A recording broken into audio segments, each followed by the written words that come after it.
And we are live. What's up? I'm Adam. That's Miles. And then that's Mike below me. And we are three dudes in a football. And we're going to get right into this Super Bowl wrap up that we're going to talk about. That was it, guys. The last game of the season just happened. It was this past Sunday. It was Kansas City against Tampa Bay. And if you didn't watch it, you missed Tom Brady winning his seventh freaking championship. So, Mike, you didn't even get to see it, did you? I'm sorry, but So you didn't even get to watch it, did you? I watched enough.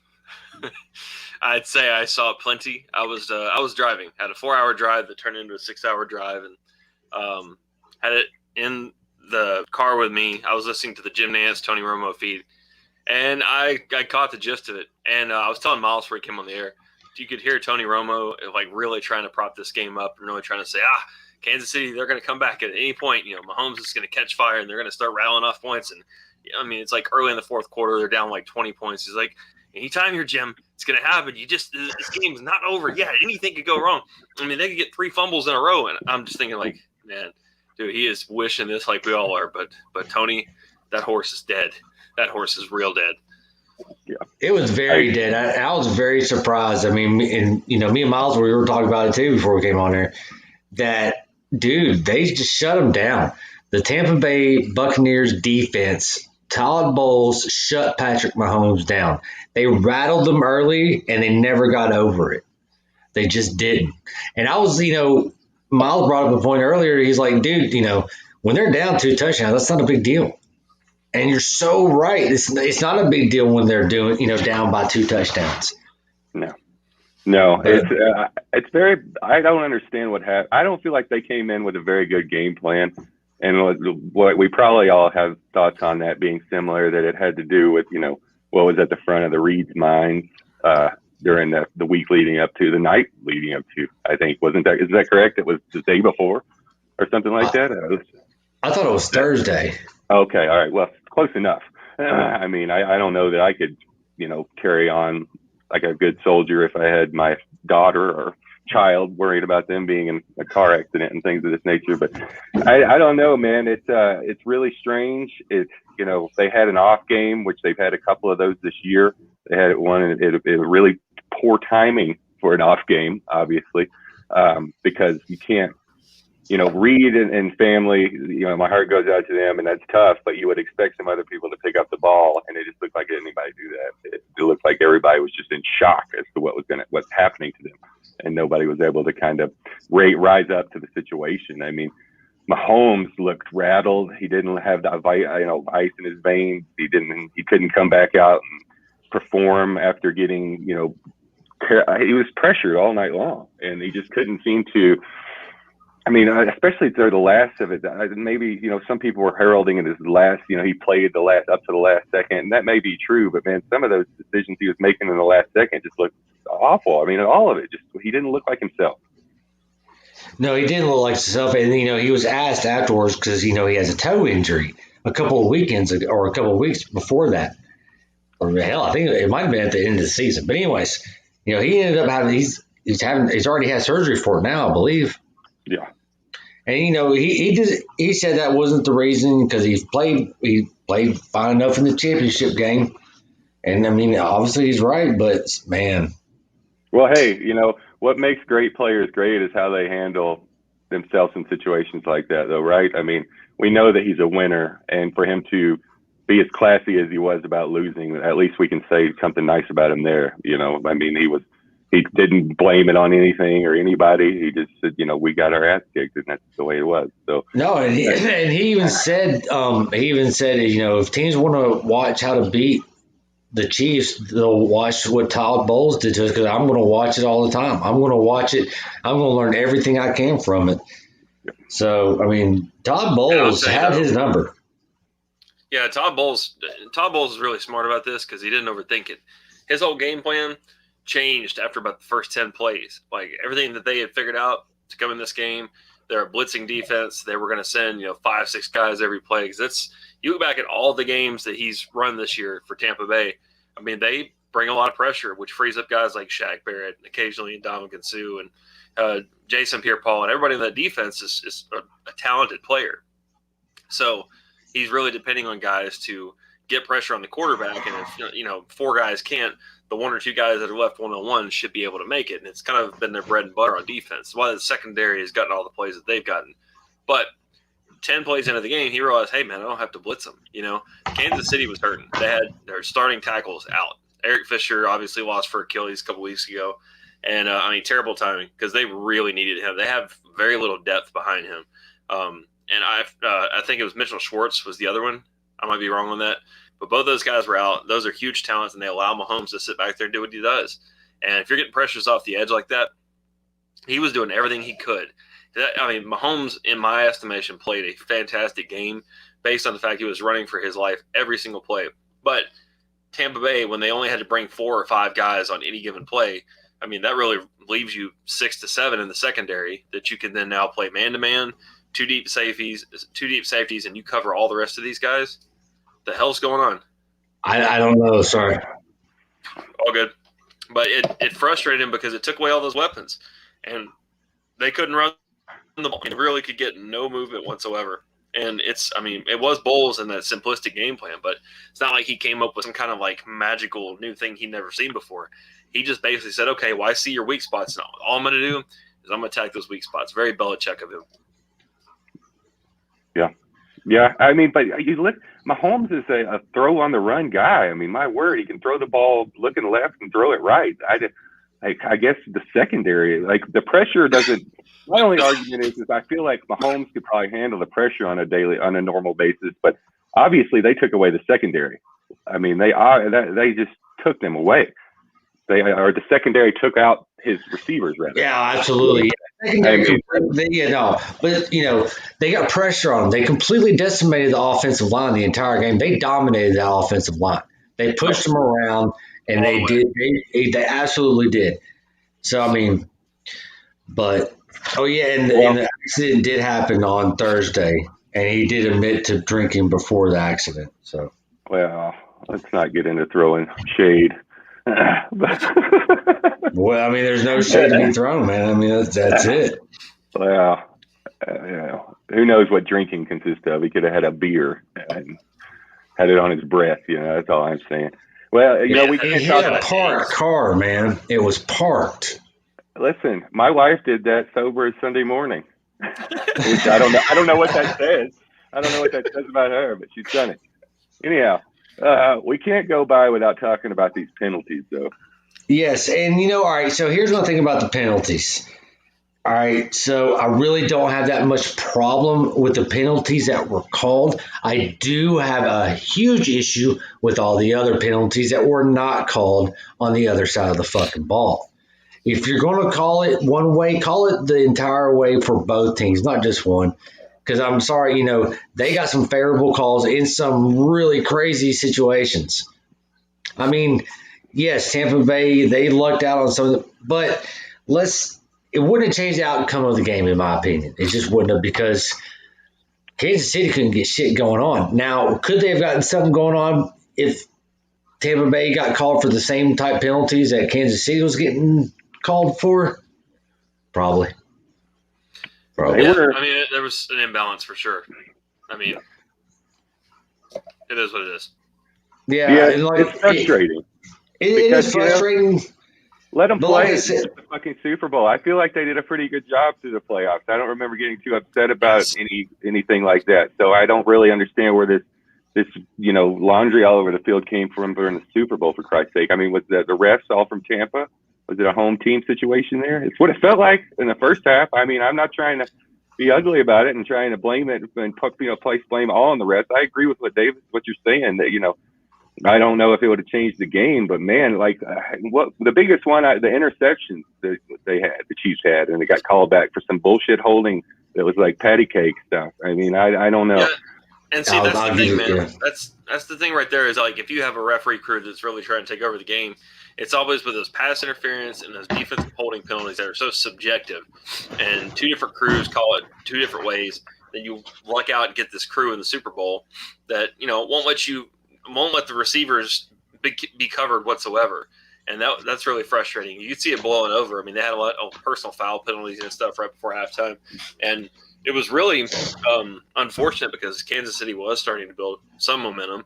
They had the goal line stand. I got to tell you, the goal line stand where they stopped on the fourth down, like the 1-inch line, I'm like, that's it. Because that's the type of stuff you look back at other Super Bowls, and that changes the whole complexion of the game. I always think of like the Pittsburgh, Arizona Super Bowl where Harrison took the interception 100 and something yards, and it was like kind of a 14-point swing, and then the rest of the game kind of went a certain way that allowed Pittsburgh to come back and win it.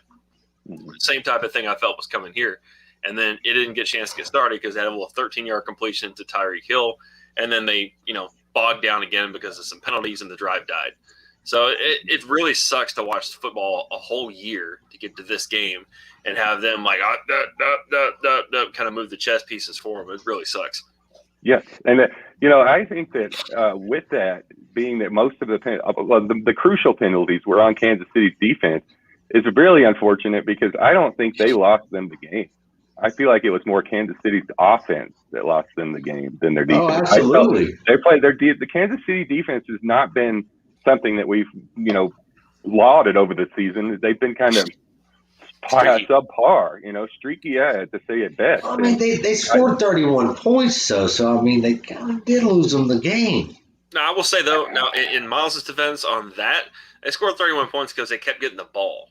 And there was bad field position, the punts from a short field, all that type of stuff. I mean, really, honestly, if Kansas City had any offense at all generated besides those 3 field goal drives, I mean, Tampa Bay probably wouldn't have gotten more than 21. I mean, you probably could take 10 points safely off the board that they would have had, which they got solely because of where they started with the ball. So, now you're talking about a lower score game, more competitive game, and these types of things really generate from, getting something going on offense. It doesn't have to be a lot of points, but hell, a first down would help, Yeah, this is the first game of Patrick Mahomes' career that he did not score a touchdown. Mm-hmm. Well, I looked back. Yeah, yes. Really bad. Yeah, it did. It absolutely did. So so we all agree that it was Kansas City's offense that lost them the game. A mixture of that and coaching, because if you can't overcome what's being thrown at you, you got to look at coaches to some degree. Do you not? I mean, I think Andy Reid got out-coached a little bit here. I mean, Bruce Arians had prepared for a certain type of game, and I think that how many times have we talked about games this year where the guy who makes the best adjustments in game looks the best at the end of the game? I think it's purely the case here because I don't think they came into this game with that plan to attack Kansas City's offense that way. But, I mean, they won it. They did it right. Well, I was telling Miles, and I don't know if you heard me, but Kansas City's already a favorite for next year. And then number 2 is Tampa Bay. But the thing with Tampa Bay this year, I was talking to Miles, they have a lot of people going on free agency next year. Like Levante David, Chris Godwin. Chris Godwin, Shaq Barrett, Rob Gronkowski, Dominic Sue. I never say that name right, but whatever. Antonio Brown, Leonard Fournette, Ryan Suckup, LaShawn McCoy. Defensive lineman Steve McClendon. Defensive lineman Raheem Nunez Roches. There's no way I'm saying that right. There's no way I got that right. But anyways, quarterback Ross Cockrell. Yeah. I'm going to put a big emphasis on the Rel. I don't know. Another quarterback, Ron Smith. And dude, they've got quite a lot of people going on free agency. It's her birthday. And herein lies the problem, okay? Hey, happy birthday. Oh, happy birthday. Tom Brady can solve the problem of winning a Super Bowl for you, okay? But Tom Brady cannot solve this problem that we have now, where a Bill Belichick can and a Patriots mindset can. Next year, are they going to be able to talk all those people to hang out with it if they can, even if they, I don't know, because none of those people probably are going to have the mindset of a Patriot fan. I'll make sacrifices. They're going to have to they're going to have to do some creative shit because they do have room in their salary cap. They definitely have some room. They're not tapped out yet, but I mean, I don't know. They're going to Somebody's not going to make it. Yeah. I don't think I mean, I'm not saying they're not going to be able to go back and win a Super Bowl again next year, but I'm just saying I sure you can have Tom Brady move, but can you replicate success over and over like they did up in New England? I don't know. No, they can't. No, I think Shaq Barrett is the biggest name on that whole list. Yeah. I think, like Chris Godwin and Antonio Brown, if they get away, I mean, Chris Godwin's good, okay? But, I mean, he's good in the framework of all the other pieces on that. He's kind of like a Sammy Watkins, right? He's a guy that can be forgotten about. He can get behind a defense and occasionally make a couple of plays, but he also is going to miss some games. And, really they could bring somebody else in to fill that role if they draft well. Excuse me. I just drank that whole soda really quick. But I think that if you don't have Shaq Barrett, you lose a big part of what your whole team is built around. And Levante David. And Levante David is exactly what I was going to say. Levante David, in the second half of this year, played unbelievable football. I mean, he was the reason they won some of those games late in the season. And I would pretty much tell you that he won that Green Bay game for them, the way that he was playing against Aaron Rodgers. I mean, and they just kept mentioning his name. How many times you hear a linebacker mention that much in a playoff game? It's crazy. Yeah, it was. If they leave, their chances go way down. It's hard to replace that.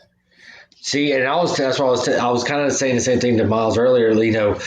If Tom Brady loses some pieces on his offense, it's not going to really affect him as long as they don't fuck with his offensive line. Yeah, if they can keep, agree with that. If they can keep him protected, he's going to make do with whatever else he has. Yeah. I mean, Robert Gronkowski, he'll come back just because he's buddies and he'll get another ring. I mean, I wouldn't be surprised if he'd just take near nothing to come back just to make sure that they have the better team. Yep, I can see that. And I'm sorry, I think they need Leonard Fournette. I think they really need him. They need a running game. No, you disagree, Rojo, it's good, man. He had a hell of a season. No, they need Leonard Fournette. They need him. No. Yep. No, dude, Ronald Jones is good enough, and they could get somebody in the second, third round to be just as good as Fournette was. Fournette was not like a world beater this year. No. But he has some key. Outside of Derrick Henry, man, you don't throw that many millions at a running back. I mean, if you're going to give him another contract after what he's just been making the last few years, you would have to pay some money that would otherwise have to go to Shaq Barrett and Levante David. I say no. I agree with Mike. I think he had clutch moments, but overall, you could find somebody else to fill that role. You can't find somebody to fill that role. I mean, just depending on what he's asking for. You know, he just got a Super Bowl ring, and 2 years ago he was on Jacksonville. Yeah. I mean, but now he's going to be wanting to get paid probably somehow. You know, he doesn't have the stats to get paid. He doesn't have the stats. I mean, but he did come through in the playoffs. He really did. I mean, but they utilized him too. They didn't really use him too much in the regular season because he didn't know the scheme at all. He didn't know he didn't get it apparently. So maybe he's just a slow dude. I don't know. You know, it'd be really cool in Fantasyland if they would just go and like maybe trade for that guy that's on Green Bay's roster that doesn't get to play very much. What's the guy's name? They drafted him this year in like the second round. Dylan. Yeah. I would take a draft pick or a player in a pick. You know, somebody who's probably not going to re-sign in a year, and swing a trade to get a guy like that. Yes. Because that's who they need. Ronald Jones has got a little speed, but Fournette's got that boom, boom, boom, boom, boom, boom, boom, through the middle type style. The juggernaut style. Yep. Mark it down. Do it. That's a good play. They need to be listening to this podcast. Take notes from that. Go after Dylan. That's your ticket to the Super Bowl, Tampa. Yes. Speaking of which, Adam, I need to congratulate you. I turned on that Anchor ad that you did for our podcast, and I barely even recognized that it was you doing it. I was like, who is this Jim Nance wannabe on here? Freaking introducing himself and telling us what to, oh man, it's really good. Like, you haven't done it, Mike? You got to check it out. It's one of the tweets that you sent out where it leaks the Anchor and how we go about things and you explaining it. Very impressed. Cool. How many times you rehearsed that? I have no idea what you're talking about. Like you talk about who we are, what we're doing, and then you say it's on Anchor and what you can do on Anchor, or something along those lines. Oh, okay. That's the advertisement. That's how we were getting paid. That's how we were getting paid for it. Yes. I had to do that. So, I mean, it took me a good 2 or 3 tries to do it. Definitely. That's not bad. 2 or 3 tries is not bad. It's just, all I had to do was just read what was, it gives you right there on the screen. So, It was good. Thank you. That's my customer service voice, if you will. I liked it. And I'm not good with customer service. But in other NFL news, they were talking about, I've seen some tweets and rumors that the Eagles are getting rid of Wentz. Yeah. I don't know what to make of that. I mean, obviously, I think it's going to happen, but where in the hell would he go? I don't know. Is he? All right, so they unload him. Where could he possibly start? Is that somewhere the Patriots were trying to take him? Indianapolis. Indianapolis is the only shot, and they've kind of, put a little distance on the rumors between them. And Frank Reich was the offensive coordinator for Wentz in his best years. Right. So there's your link. I think it's possible, but not probable. I think that all the rumors that are out there are made by the Eagles. I think that they're the undisclosed source trying to pump this up, give it legs, and get anybody to bite on it. I guarantee you, they would take a conditional 3rd-round pick to move Wentz if someone would eat the salary and get him off the Bucs so they could start Hurts. That's all they want. Yeah, they're a dumpster fire. I feel bad for Hurts. Yeah, they're going to be in rough shape for a couple of years. Yeah, and he's going to be the one that gets punished by that. Rookie head coach, young quarterback. I mean, their talent level on offense is dwindling. I don't think they really have any players on defense that you can really hang your hat on for the next couple of seasons. And they'd have to get a couple of good drafts, but I mean, they're so flimsy right now, and they've let themselves kind of get this way. Like since they won the Super Bowl, they've done nothing to really add to their team. And that's really why they were in the spot they were in this year. It's not really so much to do with what's his name, Peterson. And I mean, Wentz played terrible, but what did they have? I mean, I didn't see the Eagles as a playoff contender at the beginning of the year. I think everybody else did for some reason, but there's the cupboard's a bare. It looks bad. Now, is this the coach that you got to play stupid to be smart or something like that, or was that the Lions? No, that's the Eagles. Is that the Eagles? Yeah, we're playing smart football that looks stupid, and we're going to be smarter because we look smart. We got to play press conference thing. We had to play simple. We had to play simple. We got to understand the playbook. Yeah. Yes. We need to know 2 + 2 is what we need to understand. Players have to have a system. So what we need is a system. So we're going to put a system in place, and that system is what the players are going to use in the system. And it's going to be a simple system. It's going to be a simple system. One that's easily understand. Oh my gosh, dude! I sent y'all. I'm pretty sure I sent a link to both of y'all on that. Oh my god, dude! It was hard to watch. You know what? It was like watching The Office. It was like watching, what's the damn boss's name? Mike. It was like watching Mike. Is that right, Michael? Michael Scott.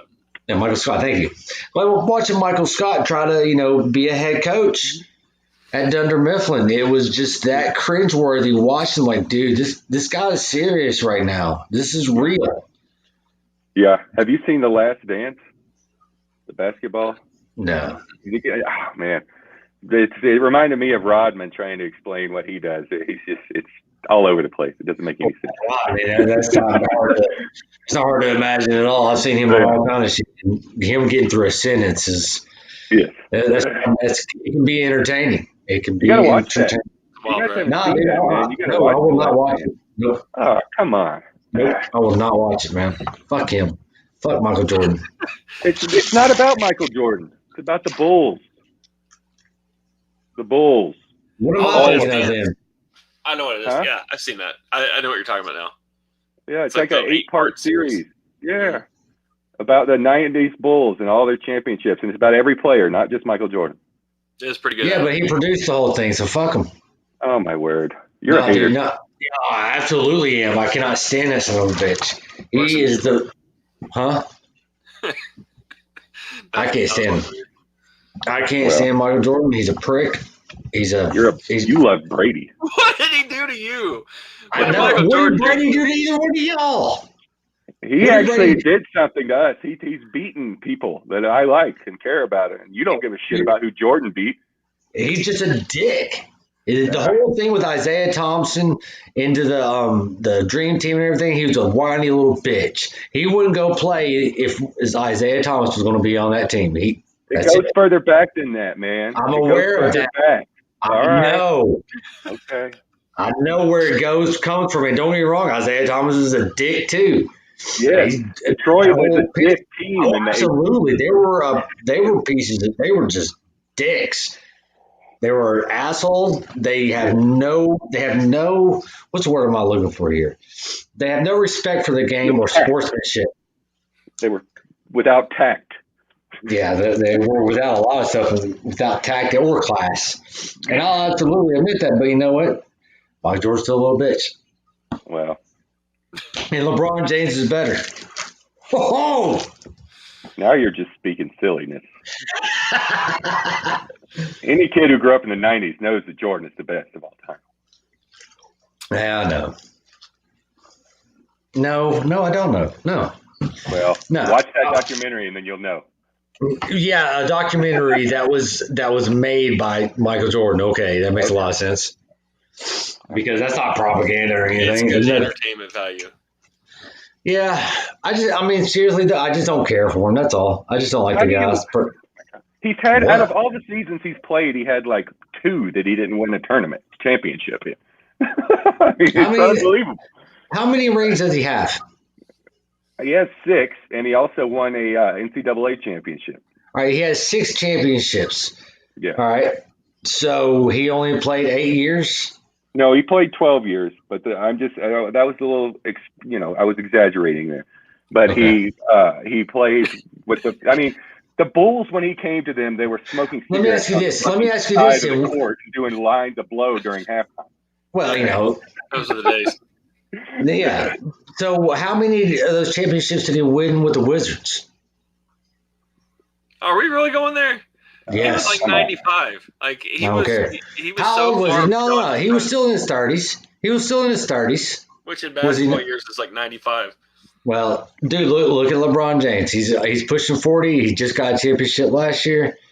Yeah, how many is that? A bunch of years off to own a team and sit there and smoke cigars every day. Is he up to 4 championships? 3. No, he's got more. 3. No, he doesn't. He got 1 with Cleveland when he went back, and he got 2 with Miami. So it's got to be his 4th. This is his 4th. Yeah. You're right. He just got his 4th. So, he's on his way. So, for him to be stat-wise, he destroys Michael Jordan as of right now. I didn't say that he wasn't a good at his personal statistics. He is. I'll give you that much. But, even Kobe Bryant is better than LeBron when you count what counts, and that's championship. 2, 3. Yeah. Right. But so my point is, what would it take for LeBron James to be the greatest, in your opinion? 7 rings. Okay. Fair enough. So Tom Brady's the greatest. As far as a football quarterback, yeah. I hate to admit it, but yeah, it's the way it is. I agree with that. And what I don't like is that people are saying he's the greatest sportsman of all time. Like, no. You can't do that. I'm sorry. That can't be a title. No. Like Tiger Woods is not the best of everything. Michael Jordan is not the best of everything. Tom Brady is not the people make rankings and people just make shit up just to get stuff out during the slow times. That's all this is. Yeah. They got 4 months of not being able to talk about anything before basketball starts to mean something, and they got to fill the time. They just make lists. None of these lists mean anything. It's just like how we're going to eventually get to the top 100 list of the NFL Network countdown that goes on for 3 months, and people will talk about that, even though it's the absolute most absurd thing voted on by the players. All the players are like, I didn't vote on that. Yeah, none of these lists mean shit at all, including this one. Well, and Michael Phelps is probably the greatest athlete of all time, anyhow. That's pretty hard to argue. No, you can't argue that. You definitely can't argue that. and you're right. But you're absolutely right, though. He is the most best athlete of all time. The most decorated single sport athlete there is. He's born with gills. The guy was dropped in the water with a body that was like a stingray. Yeah, I get that. So did either one of y'all see Adam Schefter's tweet about Tom Brady getting, they only had two teams that were really interested in signing him.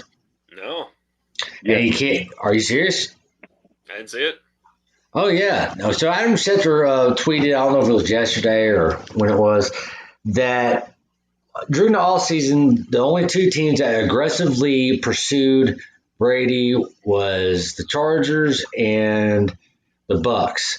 Other people made calls, but no one was really interested. And so he wants to know what's the difference between Brady's situation and Watson's situation going into the offseason. Why are so many teams more trying to get Watson than Brady? I think that's pretty simple.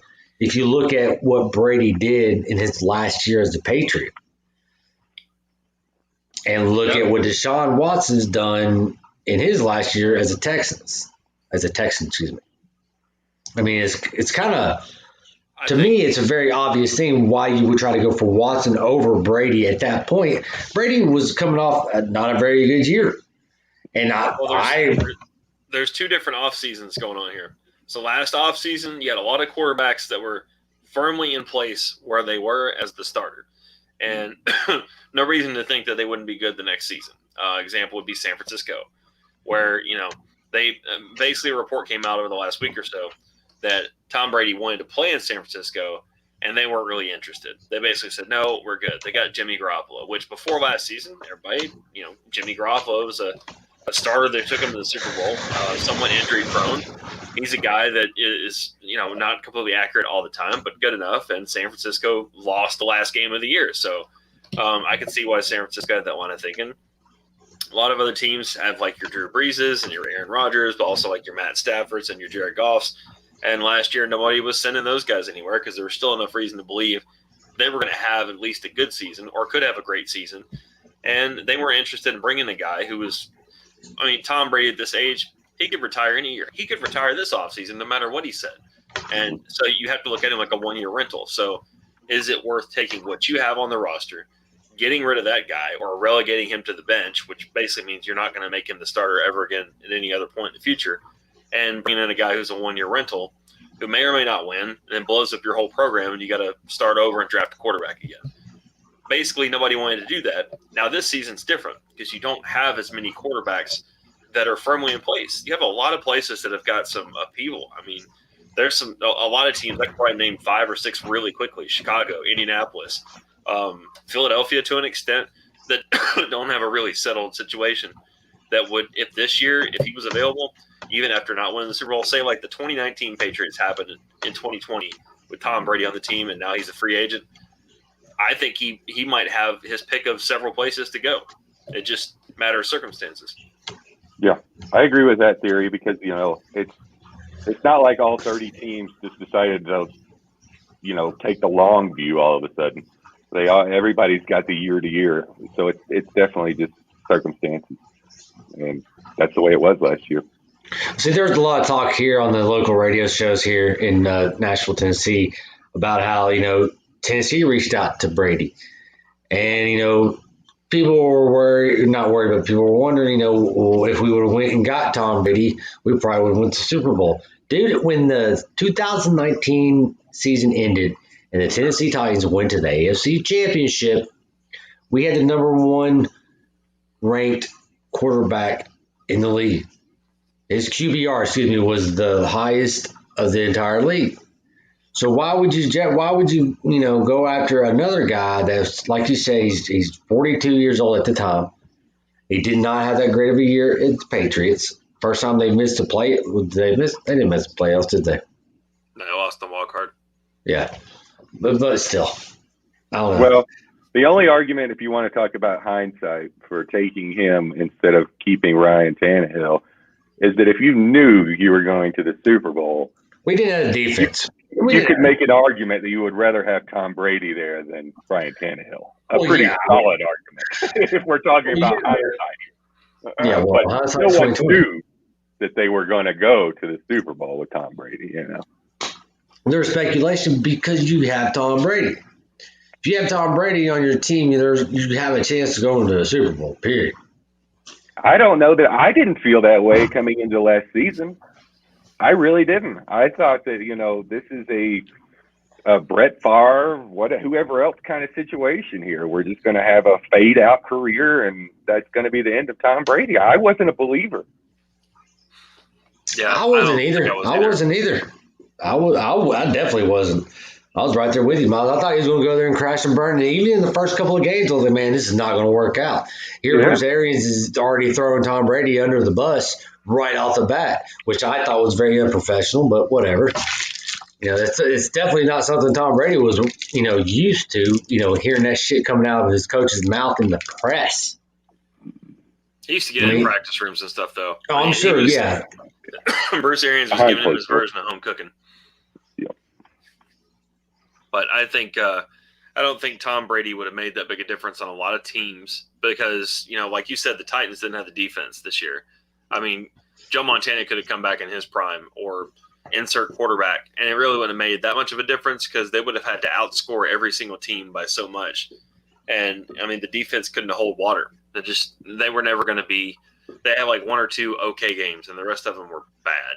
But, a lot of other teams would have done good to take Brady on. But there again, I mean, if you bring Tom the Tree into your organization, you've got to have a good offensive line, which the Bucs had. You've got to be able to do some things on the defensive side of the ball and not put him in terrible positions because, I mean, at this stage in his career, he's not going to put together a lot of 90-yard drives. I mean, he's not going to be able to do a lot of, like, bootlegging and stuff like that. So I think Tampa Bay wound up being a good fit. Took a long time for them to kind of gel and come together. But make no mistake, man, the last 4 or 5 games of the regular season, they've really started to get it all going. And that's when they caught fire and went in the playoffs and just obliterated a lot of really good teams, including Yep. They beat Drew Brees, Aaron Rodgers, and Patrick Mahomes, 3 of the, better quarterbacks in the league. Well, and, now there's only going to be 2 of those quarterbacks in the league because Drew Brees is done. He's retired. So, I don't know. I don't know. So, all right, so let me ask y'all this. Was there a surprise rookie to any of y'all over this past season? Yes. Man. Well, not a surprise, but a standout. Jefferson on my Minnesota Vikings. Yep. Yeah, I'd say Herbert or Herbert's. Or what is it, Justin Herbert? Justin Jefferson? Yes. Or San Diego? Yeah, that's a good one. Yeah, I think he's a good building block for them. I mean, they could do so many things in almost at San Diego. They could do so many things in LA with him as the centerpiece, and now they have another coach coming in, which I think was a great move. They could be really, really good next year if they had the defense. And that's one team. The Chargers and the Raiders are the 2 teams, in my opinion, that give Kansas City the biggest competition in the AFC. Or at least gives them the biggest problem because those were the 2 teams they struggled against all year. Denver can give them a problem. It's something about their AFC West, or is that right? Yeah, the AFC West. Yeah, they just can call the Kansas City's number. That's weird. Any team in it. I mean, I'm not saying Denver did, but they did give them a hard time. They didn't just come through here and blow them over like you think they would. Right. Yeah. Denver's a quarterback away. I'm not a big Drew Lock believer. I watched him a couple times this past year, but I mean, they still got a lot of other guys on the roster that can make some noise, and they have a good draft this next year. I mean, they could be right up in there. I mean, that could be a really competitive division. It'd be a lot of fun to watch next year. They've maintained defensive status to some degree. Their offense has been kind of meh since for a while, but they've maintained some kind of defensive presence at least. So. Well, but the Nuggets are about all that people are excited about here because they're actually a good team. Yeah, because they're actually doing something. I mean, they made it to the conference finals last year, didn't they? Yes. Yeah. Against LA. I don't know what else to talk about, guys. Anything else y'all want to bring up? We're slowing down. This is awesome. It was one game, and we pretty much went through everything that there was to talk about it with. No, I know. We're all doing it. We're all doing it, man. It's just the day and time. But yeah, I mean, there's a lot of stuff that's happened. Have we talked since the Stafford trade, right? I believe so. Yeah, I think did we hit on that, or was it just through text? I don't know. Might have just been through text. So Matthew Stafford is now a Ram. And they got we did talk about it because the Rams have lost their first round pick now. Oh yeah, all those picks. Didn't they have more than that? This will make the 7th year, or after this trade, they'll have not had a number 1 pick for 7 years in a row. Well, and they're still a decent team. I mean, clearly they're doing something. I mean, dude. Think about how many first round picks really do pan out. None for Tennessee. Exactly. Well, I mean, but take that model and apply it over to some of the other quarterbacks that are out there, like Deshaun Watson, or even Sam Darnold. I've heard whispers that he's on the market, or when it's like, what is too much to give up for a guy who's going to be like a stable quarterback for years and years? I mean, because if Stafford's worth 2 1s, was it 2 1s and a 3 and another quarterback? Then, I mean, what is Watson going to be worth?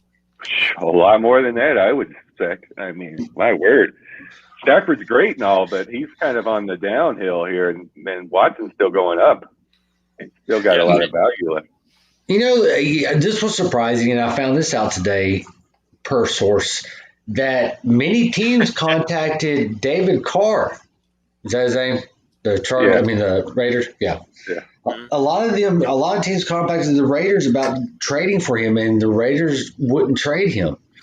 At least 2 teams tried to get him in this past season, in the middle of the season, but they weren't interested. He's just a journeyman in my eyes, just a decent quarterback, that doesn't make a lot of stupid mistakes, but he's not some superstar by any means. Like Matt Ryan? Well, no, Matt Ryan's better than him. I would say more like a Ryan Tannehill. But dude, you can't say that about Tannehill. I mean, because he's had great seasons with Tennessee. He did shit in Miami. I'll absolutely agree with you on that. But dude, in Tennessee, He did okay in Miami. I'm not saying anything bad. I'm just saying that he's not some Aaron Rodgers or a Matt Ryan. He's not throwing 500 yards in a game. Ryan Tannehill's not. Neither is David Carr. Okay. Last year he was averaging over 300 a game. Tannehill wasn't. David Carr had crazy numbers this year. That's insane. I have to look that up to see that he had an average of over 300 yards. Tannehill last year, way. I'm going out. Way. Yep, I'm going there. Let me raise a point. Let me raise a point though, because this is some typical John Gruden bullshit. Like John Gruden, when he was with the Bucs, everybody remembers the Super Bowl year, the team he inherited from Tony Dungy, with Hall of Famers all over the defense, and Brad Johnson at quarterback. Quarterbacks didn't get much better than that the entire rest of the time he was there, all the way until he got fired. He would collect this group of guys, Chris Sims. What was the other guy? He was there. Sean King, Chris Sims, just a bunch of no names, Gradkowski, a bunch of guys that were just there at one time. He kind of rotated them in and out. And now he's kind of positioned himself to do the same thing with the Raiders. They're finishing between that 6-10 and 9-7 kind of ranking every year now. And they don't really have a clear leader in the clubhouse because, I mean, Mariota got to play last year, and everybody's like, maybe he should be the starter. I don't dispute that, but he's also got Nathan Peterman there still, somehow. That guy still has a job. Think of that. The fact that guy threw 5 interceptions in a half of football and still has a job now, years later. It's a separate thing. But Gruden, I think, is he's killing that team. He's going through his whole mediocre march that he did with Tampa Bay. It's almost the exact same playbook. And next year, they're going to be middle of the pack again. And then the next year, they're going to be middle of the pack again. And he's never going to have a quarterback. I mean, Carr, to me, didn't look that great last year. He didn't look comfortable. I mean, Gruden's offense didn't look like it was something that was comfortable. And I think he's just tearing that team down. It's kind of shitty. But, Gruden doesn't want anybody else to lead the team besides him. You know what I mean? I think that's partly it, too. He doesn't want a quarterback that's going to be in there taking the light away from what he's got going on. It's not his methodology, you know? Yeah. He wants guys that like to play football. I want guys that like to play football. That means he doesn't want superstars because superstars are prima donnas You know, I mean, that's just the way it is. If you can't deal with a prima donna, you're not going to have a stud full team, or even if you can't have at least a couple of guys. Like, I mean, what did he have Antonio Brown on his team for, like 6 minutes? Cup of coffee. I mean, yeah. He can't do it. He can't handle it. But yeah, I was way wrong about Tannehill, by the way. But the other thing too is that you have to be careful with stats because Matt Stafford traditionally is one of the biggest garbage time stat grabbers of all time, and that's why David Carr is. Yes, exactly. So these guys, they show up in the top 10 in yards at the end of the season, or the top 10. I mean, they're never up in the top 1 or 2 in quarterback rating because those guys win. And you don't win in Detroit, and you don't win a lot in Oakland/Las Vegas. And that's why. It's because, they get behind a couple of touchdowns and they're throwing the ball in the middle of the field, taking the cheap 10-yard completions when it doesn't matter. And other teams give it to them. And I think Jared Goff, he's going to go into a situation where he's probably going to have a lot of that too. He came from a system where they weren't really relying on him, and now he's going to go into the Lions, start losing, and then his stats will start getting better. And people will be like, well, what's going on with this thing? I mean, it's traditionally happened to 2 or 3 quarterbacks every year that are on these losing teams. Everybody's like, why are they losing? They have this guy. Well, they're losing because they have this guy, and then they get behind, and he's just fucking around. He's basically just the rest of the time. Yeah, that makes sense. I told you were wrong about that Tannehill shit, man. Oh yeah, I was way off on that. Way fucking off. Maybe average 200 yards if he was lucky. Yeah, because he had a few games where he got like 391, 331, 312. So and then other games he had like 260, 280, 272, 144. I'll tell you this. I'm not a Stafford hater, and I totally respect your argument, what you just said there, Mike. But I would like to see him have some success in LA. I would like to see him go to a playoff game. I do too. He deserves it. Because I felt the same way about Phillip Rivers. I felt the same way about Phillip Rivers. Sure. Yes, I agree 100%. Yes, yeah. I do. I agree with that. Oh yeah. But he retired now, so. Well, he's got 15 kids to go look after. Yeah. What? Yeah. Is he got a litter? Oh my God! I think he has literally 8. Wow. Yeah, I think it's 8 that he's. Well, you know what he's doing in the off season? Yeah. Woo!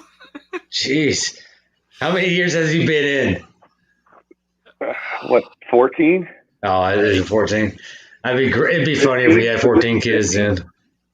I have no idea. Yeah, Who came in and say time to recover, man? I mean, you can't just go every 9 months.